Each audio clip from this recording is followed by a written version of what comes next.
For today's vlog mga kabady ay mayroon naman tayo panibagong YouTube channel na re-review o i-feature walang iba kundi ang YouTube channel ni Peking Koreana.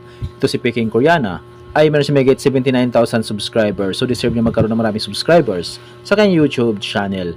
Dito sa video ng mga kabady ay ating alamin kung magkano na nga ba ang kanyang latest estimated YouTube sahod. Disclaimer, lahat na makikita yung amount dito o ibababanggit ko amount dito ay pawang estimated po lamang gamit ang Social Blade. Ang Social Blade ay isang public website na kahit sino ay pwedeng tumingin dito at maaari nyo rin makita ang lahat ng mga estimated YouTube sahod ng mga vloggers or content creator. Layunin lamang ng video to na makapagbigay ng inspirasyon sa mga tao makapanood nito, lalong-lalo sa mga small YouTuber. So yung mga kabady, ano pang hinintay natin, samahan nyo kung i-review natin ang status ng YouTube channel ni Peking Koreana.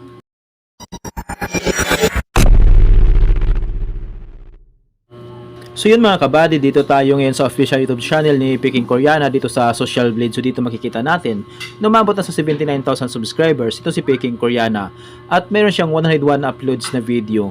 Total ng kanyang video views umabot na sa 13 million. Ginawa kay YouTube channel noong November 19, 2025. Total grade C+.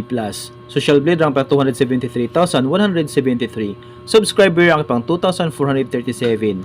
Video views rank ay pang 1,391,531. Country rank ay TBD.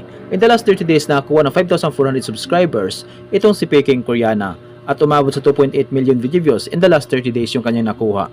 So yung mga kabady, dito naman tayo ngayon sa YouTube stats summary ni Peking Koreana. Dito natin makikita yung mga nadagdag niya subscribers, video views, at yung kanya naman estimated earnings. Pero ititingnan natin dito mga kabady ay yung kay daily average at weekly average. So sa kanyang daily average, nakakuha siya ng $23 up to $372 i-convert sa piso. Simula di pa convert sa lowest na meron siyang $23 i-times sa 59 ay meron siyang 1,357 pesos na posibleng kitain sa loob ng isang araw. At kung mabot niyo yung highest na mabot sa $372 i-times natin sa 59 ay meron siyang 21,948 pesos na posibleng kitain sa loob ng isang araw. So yung mga kabady, dito naman tayo ngayon sa kanyang weekly average. So sa kanyang weekly average, nakakuha siya ng $184 up to $2,900 i-convert sa piso. Simula di pa convert sa lowest na meron siyang $184 i-times sa 59 ay may siyang 10,856 pesos na posibleng kitain sa loob ng isang linggo. At kung mabot niya yung highest na mabot sa $2,900 i-times natin sa 59 ay meron siyang 171,100 pesos na posibleng kitain sa loob ng isang linggo.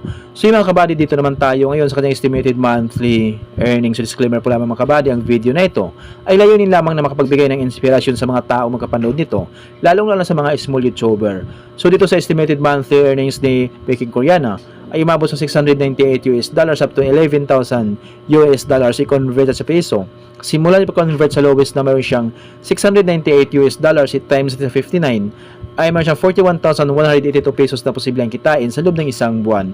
At kung mabot niya yung highest na mabot sa $11,000 i-times natin sa 59 ay meron siyang 649,000 pesos na posibleng kitain sa loob ng isang buwan. Pero maraming magbabago pa ito mga kabady, depende sa views na makukuha ni Peking Koreana. So dahil ang sahod ng mga vloggers or content creator nakadepende sa dami ng views, hindi sa dami ng subscribers.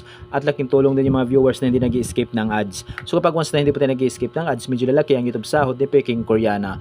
So yung mga kabady, hanggang dito na yung video natin. So kung mayroon kayong inidolong vlogger na gusto nyong malaman kanilang estimated YouTube sahod, paki-comment lamang sa comment section at gagawa natin ng ganitong klaseng ori ng video.